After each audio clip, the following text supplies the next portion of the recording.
Le maître d'hôtel avait placé une bougie entre nous, le genre qui adoucit les traits de chacun. Nos assiettes étaient débarrassées. Le menu des desserts trônait là comme un défi, et la femme que j'avais épousée s'est adossée à sa chaise, a plié sa serviette en deux comme un drapeau qu'elle était fatiguée de saluer, et m'a servi la réplique qu'elle avait, je le sais, répétée. Oui, je te trompe avec lui, a-t-elle lâché avec mépris, chaque mot aussi net qu'un coupon découpé. Et je ne regrette absolument rien. Autour de nous, le restaurant bourdonnait des doux mensonges des soirées en amoureux. Des toasts d'anniversaire, des demi-vérités sur le travail, des couples prétendant que le monde peut être suspendu pendant 90 minutes si l'éclairage est suffisant. J'imaginais notre table vue d'un drone. 2 personnes dans un cercle de lumière chaude, l'une choisissant la cruauté comme si c'était un passe-temps, l'autre souriant en pleine tempête. Joyeux anniversaire, alors, ai-je dit, et j'ai levé mon verre d'eau comme si nous trinquions à une véritable étape et non à une démolition. Elle s'est levée, a lissé sa robe et a jeté un coup d'œil vers le bar où il attendait. Jérémy, mon ancien ami, transformé en citation de motivation ambulante, en basket. Il a levé 2 doigts en un petit salut, déjà suffisant. Ça m'aurait fait plus mal si je n'avais pas appris la vérité des semaines auparavant. Ça m'aurait fait moins mal s'ils avaient essayé de mieux le cacher. Les liaisons laissent des empreintes quand les gens se croient trop malins pour porter des gants. Elle a repoussé sa chaise avec une netteté prude et a pris son sac à main. Tu as toujours voulu que je sois honnête, a-t-elle dit. Voilà qui est fait. Elle a jeté un regard à mon assiette. Ne fais pas de scène. Sois mature. Puis elle est passée devant moi, devant la bougie, devant les 15 années que nous avions empilées comme du bois de chauffage, et a franchi la porte avec lui. J'ai regardé leur silhouette se fondre dans le reflet cuivré de la porte d'entrée, et passer devant le pupitre de l'hôtesse, où ils paradaient leur nouvelle honnêteté sous la lumière d'un lustre. J'ai payé l'addition d'une main si stable qu'elle m'a surpris moi-même, j'ai remercié le serveur pour sa recommandation de vin, et j'ai souri comme si nous venions de résoudre un problème de mathématiques particulièrement complexe. Dehors, l'air avait cette morsure du début du printemps qui vous rappelle que la météo est une promesse tenue au fil du temps. J'ai boutonné mon manteau, donné un pourboire au voiturier, et je suis resté un instant sous l'auvent, à regarder un couple se disputer à voix basse à propos d'une contravention. Un musicien de rue jouait du saxophone au coin de la rue, une phrase de blues qui s'enroulait autour de la porte et se glissait sous mon col. J'ai laissé le son m'imprégner 1 minute, puis j'ai ri. Pas fort, pas de manière déséquilibrée, juste un petit rire net, comme pour chasser la poussière d'une pièce. Parce que la livraison de demain serait le choc de sa vie. Ça n'avait pas commencé ce soir. Ça avait commencé 3 mois plus tôt avec un autre type de livraison. Une notification push indiquant qu'un colis avait été déposé sur notre porche alors qu'elle était censée être au Pilate. Je l'ai rentré et j'ai vu l'étiquette « Vêtements de sport pour hommes » expédiée à son nom. À l'attention de J. L'écriture sur le mot cadeau « Tu seras beau là-dedans ». N'était pas la mienne. L'adresse de retour correspondait à la boutique où Jérémy se vantait d'obtenir des coupes sur mesure. Les gens ne réalisent pas à quel point l'univers vous offre souvent la clarté avec la livraison gratuite. Je ne l'ai pas confronté. J'ai appris vite et discrètement que la confrontation donne aux menteurs l'avantage du terrain. J'ai commencé à tout documenter à la place. Les calendriers, les reçus, l'apparition soudaine de nouvelles playlists et de parfums qui n'existaient pas chez nous.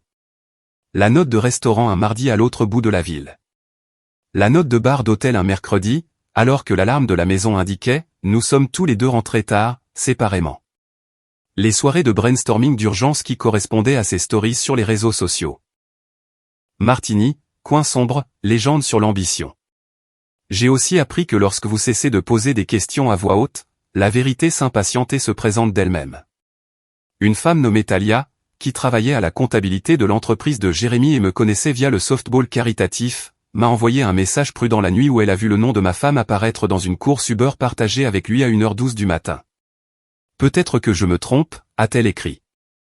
Mais si j'étais vous, je voudrais que quelqu'un tire doucement l'alarme incendie. Je l'ai remercié et n'ai pas demandé plus. Les alarmes incendie sont assez bruyantes. La deuxième chose que j'ai apprise, les avocats boivent leur café noir et leurs phrases sont encore plus noires. Mon avocate, Holloway, m'a dit en une seule réunion ce que les gens apprennent généralement après 3 erreurs. Ne criez pas. Ne menacez pas. Ne postez rien. Préparez bien vos papiers. Gelez l'exposition commune. Mettez tout ce qui a une valeur sentimentale en sécurité.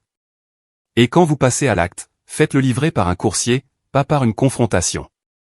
Son bureau sentait l'encre et la détermination. J'en suis parti avec une liste de contrôles et une paix que je n'avais pas ressentie depuis des mois. Je l'ai suivi comme un homme qui construit des maisons et sait que les poutres se fichent des sentiments. J'ai fermé notre carte de crédit commune et en ai ouvert une à mon nom. J'ai déplacé le couvre-lit de ma grand-mère dans la chambre d'amis de ma sœur et la montre de mon grand-père dans le coffre-fort. J'ai pris 2 rendez-vous, un serrurier pour 8 heures demain matin et une entreprise de déménagement pour 9 heures. J'ai aussi programmé une livraison, plusieurs en fait. La première livraison irait à notre appartement. J'avais étiqueté chaque carton avec le nom de ma femme et une liste soignée de son contenu. Les déménageurs les sortiraient pendant que le serrurier changerait les serrures, et je superviserais, un café à la main. Un coursier séparé frapperait à 9h30 précise avec une enveloppe en cuir pour elle, les papiers du divorce, des copies de ses messages, une offre de règlement qui honorait ce que je pouvais encore respecter de nos années ensemble, mais pas une minute de plus. Elle incluait la clause du contrat de mariage qu'elle avait oubliée, celle qui avait semblé si peu romantique lors de notre signature, mais qui se lisait maintenant comme un phare. La deuxième livraison irait chez ses parents. À l'attention de sa mère, qui m'avait dit un jour dans la cuisine que les hommes qui ne font pas attention perdent leur femme au profit de ceux qui en font. À l'intérieur du colis, une simple lettre polie expliquant que nous nous séparions, une demande de respect de notre vie privée, et une chronologie précise qui rendait les commérages inutiles.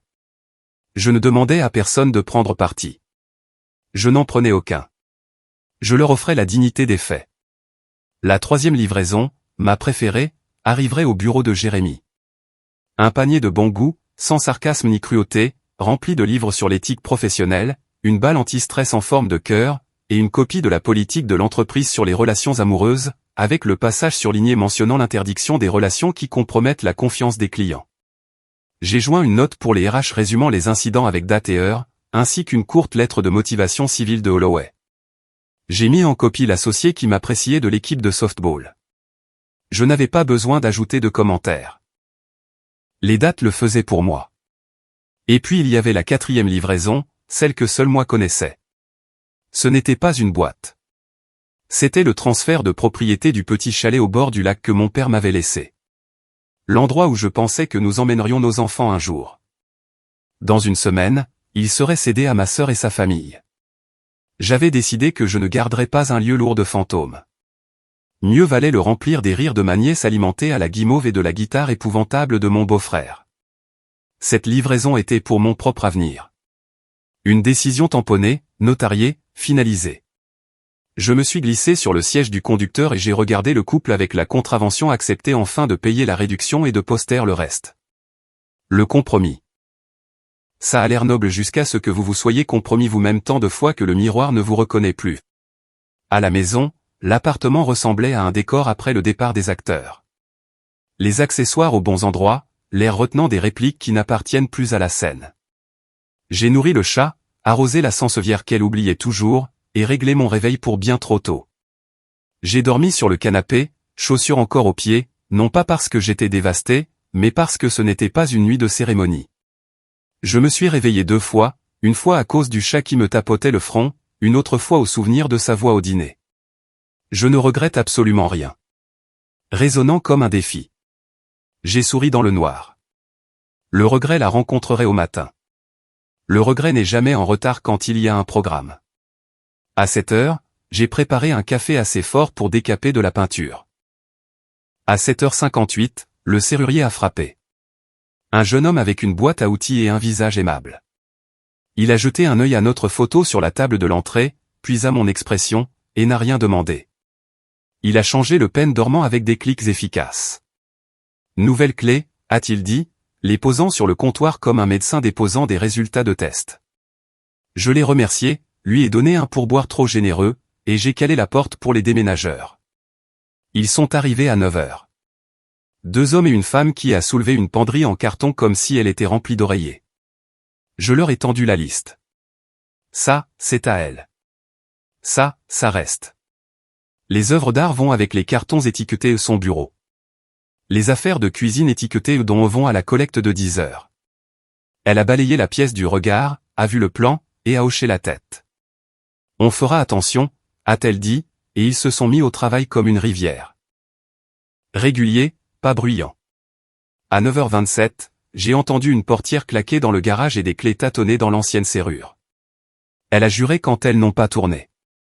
La sonnette a retenti 2 fois. J'ai ouvert la porte à une version de ma femme que je ne reconnaissais pas.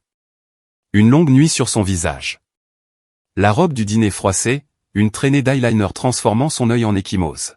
« Qu'est-ce que c'est que ça ?» a-t-elle demandé, la voix au perché, comme le font les gens qui essaient de forcer la réalité à reprendre forme. Je me suis écarté pour qu'elle puisse voir les cartons, les espaces vides sur les étagères où se trouvaient ses affaires. Le serrurier agenouillé à la porte arrière, resserrant la gâche, les déménageurs transportant sa tour à chaussures dans le couloir comme une parade silencieuse. « Demain est arrivé en avance », ai-je dit. « Je ne voulais pas que tu manques ta livraison. » Ses yeux se sont tournés vers la table basse où attendait l'enveloppe en cuir, mate et polie. Elle n'y a pas touché. Tu ne peux pas faire ça sans me parler. Je suis littéralement en train de te parler, ai-je dit. Tu peux lire le reste. Tu réagis de manière excessive, a-t-elle dit, passant à la tactique de dernière chance de ceux qui n'ont plus rien de mieux. On peut arranger ça. Non, on ne peut pas, ai-je dit, sans élever la voix. Mais on peut bien finir les choses. Elle est passée devant moi, a attrapé un carton comme pour reprendre le contrôle par la force. La déménageuse a levé la main. Attention, madame. Fragile. Dans le couloir, mon téléphone a vibré avec un nouvel email. Objet, votre coursier est arrivé. J'ai regardé ma femme, puis l'horloge. Pile à l'heure. Quelque part en ville, une réceptionniste signait pour un panier accompagné d'une politique d'entreprise. Ailleurs, sa mère ouvrait une lettre et décidait s'il fallait m'appeler moi, sa fille, ou la voisine en premier. Ici, dans mon salon, ma femme a finalement pris l'enveloppe avec 2 doigts et en a sorti une seule page avec la vitesse de quelqu'un qui s'attend à voir une facture et trouve à la place un miroir. Son visage a changé. Pas de manière théâtrale, juste honnêtement, comme une personne qui remarque enfin qu'une bougie dans un restaurant ne fait pas disparaître l'obscurité à l'extérieur. Elle ne fait qu'éclairer l'addition. Sa main tremblait en tenant les papiers. J'ai regardé ses lèvres bouger pendant qu'elle lisait, chaque mot s'enfonçant plus profondément, chaque phrase ébréchant le mur qu'elle avait construit entre l'arrogance et la prise de conscience. Elle a levé les yeux, l'incrédulité inondant son visage. J'ai un avocat depuis des mois, ai-je dit calmement. Je préfère être préparé plutôt que dramatique. Elle a cligné des yeux rapidement, sa voix se brisant. Tu ne peux pas juste. Ce n'est pas juste. On peut arranger ça. J'irai en thérapie. Je quitterai mon travail. Je vais. Tu vas quoi? Les jeux interrompus doucement. Prétendre que ça n'est pas arrivé? Prétendre que je ne t'ai pas vu quitter notre dîner d'anniversaire pour le rejoindre? Ces mots se sont taris. Les déménageurs sont passés avec le dernier de ces cartons. L'un d'eux lui a accidentellement heurté l'épaule. Pardon, madame, a-t-il murmuré. Elle n'a pas répondu. Je suis passé devant elle et j'ai ouvert la fenêtre. L'air frais s'est glissé dans la pièce. Je pense que tu devrais partir avant que le camion des dons n'arrive, ai-je dit. Elle a tressailli comme si les mots frappaient plus fort que des cris n'auraient jamais pu le faire. Où suis-je censé aller? Tu as logé chez lui, ai-je dit en me retournant. Je suis sûr qu'il te trouvera de la place, au moins jusqu'à ce que les RH lisent son courrier du matin. Ses yeux se sont écarquillés. Qu'est-ce que tu as fait? Rien d'illégal, ai-je dit avec un léger sourire. J'ai juste dit la vérité. L'entreprise de Jérémy a un code de conduite strict. Ça ne se marie pas bien avec les liaisons nocturnes impliquant les conjoints de clients. Elle a pâli. Tu n'oserais pas, je l'ai fait, ai-je dit. C'est déjà dans leur boîte de réception. Elle a ouvert la bouche, mais aucun son n'est sorti. Ses mains tremblaient alors qu'elle essayait de ramasser l'enveloppe et les papiers qu'elle avait laissés tomber. Les mots « accord de divorce » la fixaient comme un titre indésirable. Je me suis servi une autre tasse de café. Le riche arôme remplissant le silence. Je pense que l'honnêteté te va mieux, ai-je dit. Tu voulais vivre librement. Maintenant, tu peux. Sa voix s'est finalement brisée. Tu me punis. J'ai croisé son regard. Non, je termine ce que tu as commencé. Le camion des dons est entré dans l'allée, son moteur vrombissant comme une musique de fond pour une fin que j'avais répétée 1000 fois dans ma tête. Les déménageurs ont chargé le dernier carton, signé le formulaire, et m'ont fait un signe de tête. C'est tout bon, monsieur. Elle a regardé autour d'elle, les yeux passant d'un mur à l'autre comme si elle cherchait un morceau de son ancienne vie auquel se raccrocher. C'est ma maison, a-t-elle murmuré. C'était, ai-je corrigé. Maintenant, c'est juste un endroit qui se souvient de toi. Le serrurier m'a tendu le nouveau jeu de clés. C'est terminé, a-t-il dit. Vous êtes en sécurité maintenant. J'ai glissé les clés dans ma poche. Un timing parfait. Elle a essuyé ses larmes, la colère remplaçant le choc. Tu penses que ça fait de toi le gentil? Non, ai-je dit en m'approchant jusqu'à ce qu'elle puisse voir la fermeté dans mes yeux. Ça fait de moi le type qui a enfin cessé d'être l'idiot.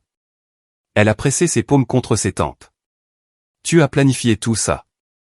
Pendant des semaines, ai-je dit. Pendant que tu sortais travailler tard. Les déménageurs ont fermé les portes du camion. Le son a résonné comme un point final. Elle m'a regardé une dernière fois, la rage et le regret mêlés sur son visage. Tu le regretteras, a-t-elle sifflé. Je l'ai déjà regretté, ai-je dit doucement.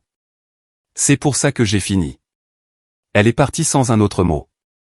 La porte d'entrée s'est refermée derrière elle, laissant une quiétude qui semblait plus pure que le silence. Je suis resté là un long moment, puis j'ai pris mon café et me suis assis sur le canapé. Le soleil filtrait à travers les stores, chaud et imperturbable. 10 minutes plus tard, mon téléphone a vibré. Une notification de mail est apparue. Sujet confidentiel. Je l'ai ouvert. Le message était court. Monsieur Miller, merci pour votre soumission. Nous avons entamé un examen interne. Veuillez considérer cette affaire comme officiellement sous enquête. Un rire tranquille m'a échappé. Ni amer, ni cruel, juste final. La vérité avait commencé son travail. À midi, ma sœur a appelé. Alors, tu l'as enfin fait, a-t-elle dit, à moitié fière, à moitié choquée. Je l'ai fait. Elle est arrivée ici en pleurant. Maman lui a dit de partir. Tu vas bien? Mieux que je ne devrais, ai-je admis. C'est étrange. Je pensais que je me sentirais vide, et à la place. Soulagé, ai-je dit. Paisible, même. Elle a marqué une pause. Tu as toujours été le calme. Pas calme, ai-je dit, regardant la lumière du soleil s'étirer sur le sol. Juste fatigué de laisser les gens réécrire mon histoire. Plus tard cet après-midi-là, un coursier est arrivé au bureau de Jérémy avec le panier et l'enveloppe de la politique. Le soir, les réseaux sociaux ont fait ce qu'ils font de mieux, répandre les rumeurs plus vite qu'un feu de forêt. Mon téléphone s'est illuminé de messages de gens dont je n'avais pas eu de nouvelles depuis des années. Tu as vraiment envoyé ces messages au RH? Mec, c'est radical.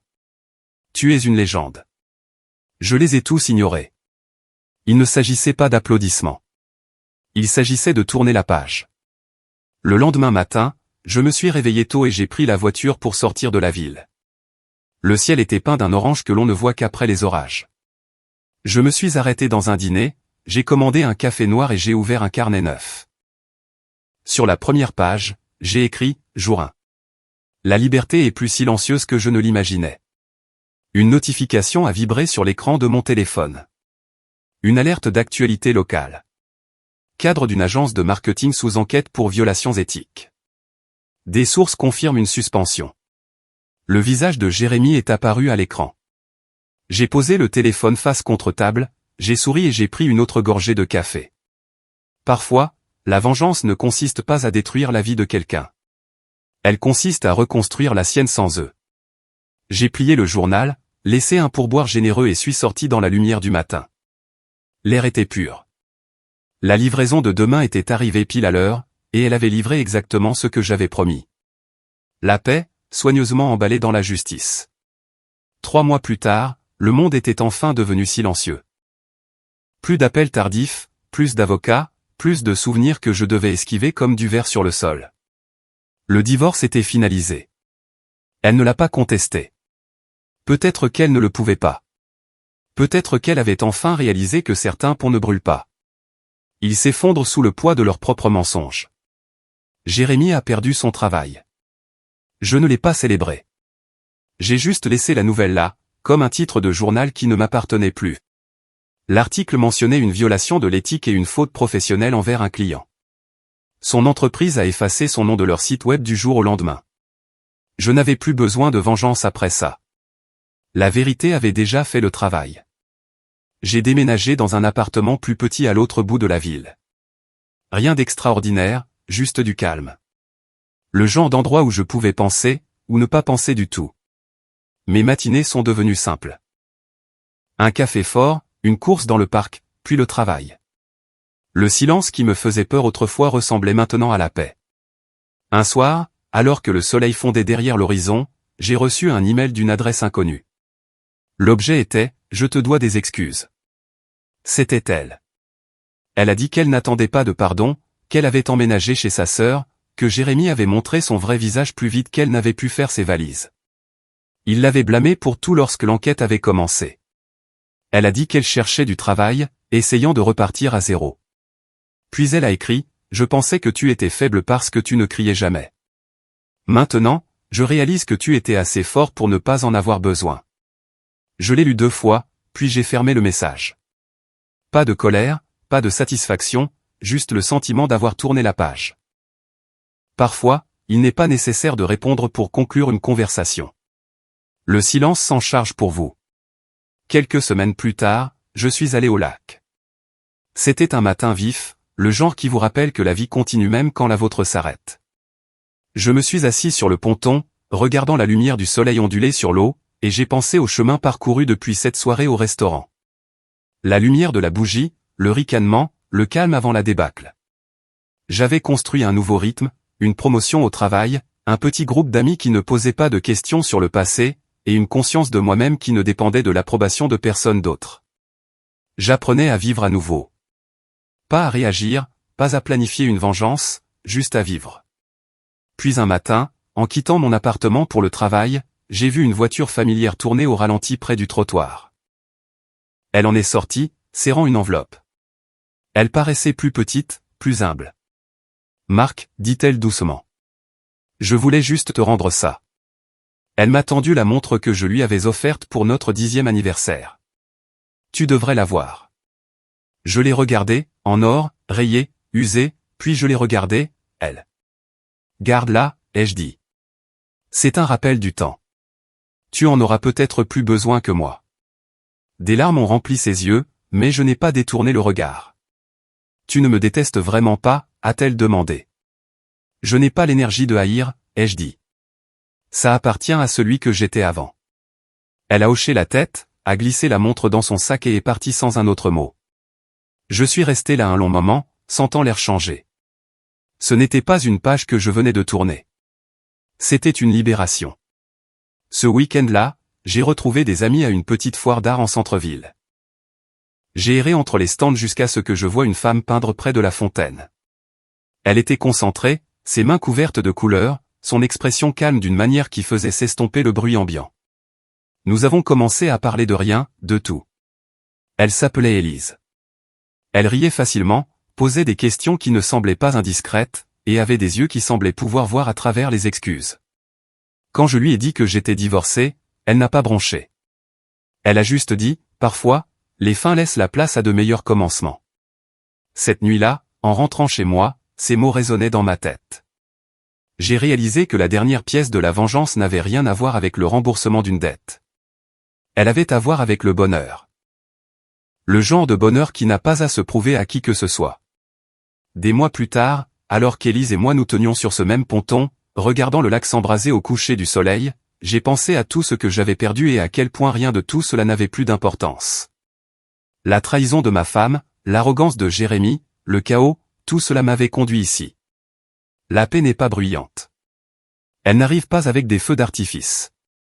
Elle s'installe simplement, tranquillement. Quand vous lui avez enfin fait assez de place. Je me suis tourné vers Élise et j'ai souri. Tu sais, ai-je dit, je pensais que la vengeance consistait à se venger. Elle a penché la tête. Et maintenant ? Maintenant, je sais qu'il s'agit d'avancer pendant qu'il reste coincé dans le passé. Elle m'a souri en retour, le vent balayant ses cheveux sur son visage. Et pour la première fois depuis longtemps, je ne me sentais pas comme un homme qui avait perdu quelque chose. Je me sentais comme quelqu'un qui était enfin sorti du feu sans se retourner.